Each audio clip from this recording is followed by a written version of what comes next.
les représentants du peuple français, constitués en Assemblée nationale, considérant que l'ignorance, l'oubli ou le mépris des droits de l'homme sont les seules causes des malheurs publics et de la corruption des gouvernements, ont résolu d'exposer dans une déclaration solennelle les droits naturels, inaliénables et sacrés de l'homme.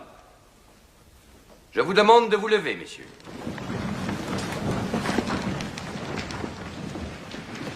Article 1er. Les hommes naissent et demeurent libres et égaux en droit. Les distinctions sociales ne peuvent être fondées que sur l'utilité commune. Ces droits sont la liberté, la propriété, la sûreté et la résistance à l'oppression. Le principe de toute souveraineté réside essentiellement dans la nation.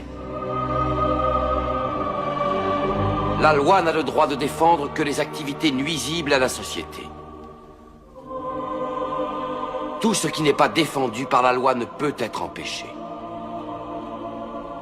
La loi est l'expression de la volonté générale.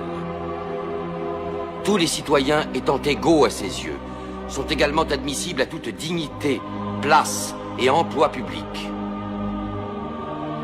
Nul homme ne peut être accusé, arrêté, ni détenu que dans les cas déterminés par la loi. Tout homme est présumé innocent jusqu'à ce qu'il ait été déclaré coupable. Nul ne doit être inquiété pour ses opinions, même religieuses. La libre communication des pensées et des opinions est un des droits les plus précieux de l'homme. Tout citoyen peut donc parler, écrire, imprimer librement, sauf à répondre de l'abus de cette liberté dans les cas déterminés par la loi. La garantie des droits de l'homme et du citoyen nécessite une force publique. Cette force est donc constituée pour l'avantage de tous.